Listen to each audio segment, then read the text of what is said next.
Salut à tous, ravi de vous retrouver sur canalturf.com pour évoquer le programme dominical de ce 11 décembre, réunion de gala sur les programmes de Paris-Vincennes avec en point d'orgue le critérium des 3 ans, une épreuve comme vous le savez estampillée groupe 1. Le quintet c'est pas mal non plus puisqu'il s'agira du prix du Bourbonnais, la deuxième des 4B, épreuve préparatoire et qualificative au prochain prix d'Amérique.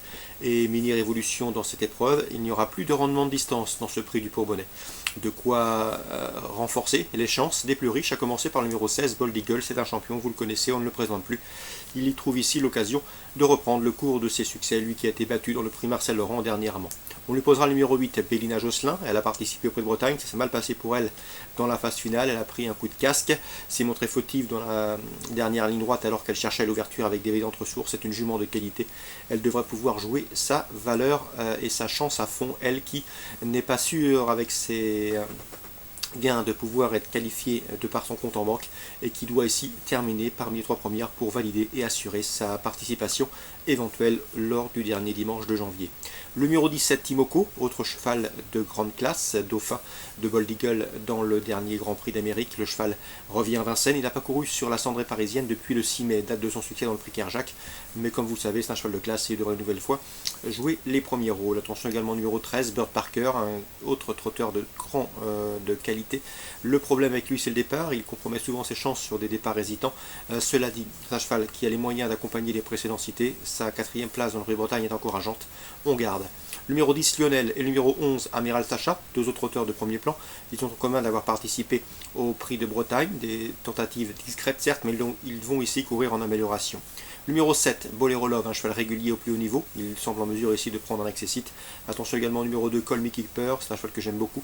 Il faut lui pardonner sa récente disqualification. Le cheval monte en puissance, et mieux vaut donc ne pas l'écarter. Lui aussi aura à cœur d'obtenir un bon classement dans ce prix du Bourbonnais. Résumé chiffré, 16, 8, 17, 13, devant le 10, le 11, le 7 et le 2.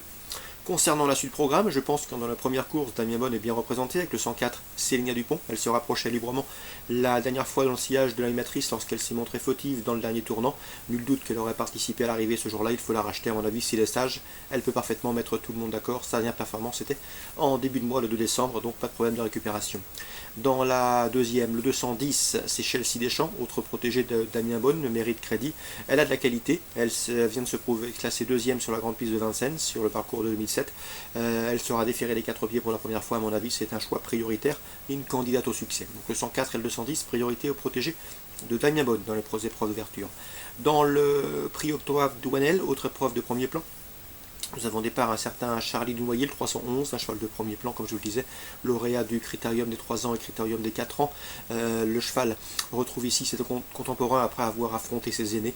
Il tentera ici et semble en mesure de succéder à un certain Bold Eagle. On lui posera le 310, Cobra Bleu, qui ne manque pas de référence. Il a terminé deuxième du critérium 3 ans, également lauréat du prix Albert Viel l'an dernier. Et le 304 également, Cara Williams, un cheval qui s'aligne au départ de son premier groupe 2 avec des prétentions. Sa récente deuxième place est bonne. Je pense qu'ici capable de terminer sur le podium. 311, 10 et 4 dans le critérium des 3 ans. Difficile d'aller contre le 415 Django Riff. Vous le connaissez, déjà 12 victoires en 19 courses courues. Lauréat des classiques critérium des jeunes Albert Viel et prix... Et plus récemment du groupe 2 prix Jacques de Vologer. Dans ce prix Jacques de Vologer, elle devançait notamment le 409 Diablo de Noyer qu'il retrouve ici, lequel devrait une nouvelle fois jouer sa carte à fond. Attention également 414 Dollar Maker, autre protégé de Philippe Allaire comme Django Riff. Le cheval collectionne les bons résultats au plus haut niveau et devrait une nouvelle fois terminer sur le podium. Donc on résume tout ça pour Vincennes en ce dimanche 11 décembre. La première, le 104, la deuxième, 210, la troisième, le 11, le 10, le 4, la quatrième, le 15, le 14 et le 9. Concernant Toulouse en Réunion 4, on va parler de la 15e et dernière étape du défi du galop. Elle se déroule donc sur les l'épreuve de Toulouse, le prix Maxicar. Dans cette épreuve, nous avons au départ le 402 Best Wad, triple lauréat. Il a gagné à Toulouse le Vase d'Argent au premier semestre. Il a gagné également le Grand Prix d'Avanche et le Grand Prix de Marseille plus récemment sur l'hippodrome de Cagnes-sur-Mer. Et une nouvelle fois, il devrait pouvoir défendre chèrement ses chances. Il retrouvera sur sa route le 403 Star Victory et le 405 Master Spirit, c'est dauphin dans le Grand Prix de Marseille. Star Victory, j'ai pu m'entretenir avec son entraîneur Jean-Laurent Dubord. Le cheval est au mieux, on en escompte un très bon classement. Le seul bémol et le seul point d'interrogation reste la distance. Il va découvrir la 2004. Mais le cheval est prêt à fournir sa meilleure valeur. J'aime beaucoup également le 401 Alsace Green. Cela fait plusieurs semaines que je vous dis que Claude Lelay l'a réservé et a visé ses courses depuis pas mal de temps. Le seul bémol, c'est le numéro 15 dans les stalles, il faudra que ça se passe bien, mais le cheval est au top et se présentera ici avec de sérieuses prétentions. J'en aurais même fait mon favori si son numéro en dehors dans les stalles n'avait été le sien, et ce numéro 15. Concernant le 406, c'est Chemical Charge, un Britannique, il convient de s'en méfier, c'est un 4 ans de qualité. Il vient de se classer deuxième d'une liste disputée sur la PSF de Kempton Park. À mon avis, il se déplace avec de sérieuses prétentions. Donc en résumé chiffré pour ce prix Maxicar, je tenterai en tête le 401 Olza Green. Je lui opposerai dans cette épreuve le 403 Star Victory s'il tient à distance, le 402 Best Wad, une nouvelle fois il devrait le faire à l'arrivée, et le 405 Master Spirit qui est régulier à ce niveau. Le 406 se tiendra en embuscade, c'est le Britannique. Jean-Laurent Dubord aura 3 autres partants au cours de cette réunion toulousaine. Petit mot rapide, Barbancourt, le 504 c'est un nageur, il n'aura à mon avis pas son terrain, ce qui peut compliquer sa tâche. Le 509 Turtle Boy n'a pas couru depuis le mois d'avril, c'est une grande course de rentrée. Cette course va lui faire de bien en vue de futurs objectifs programmés à Cagnes-sur-Mer cet hiver.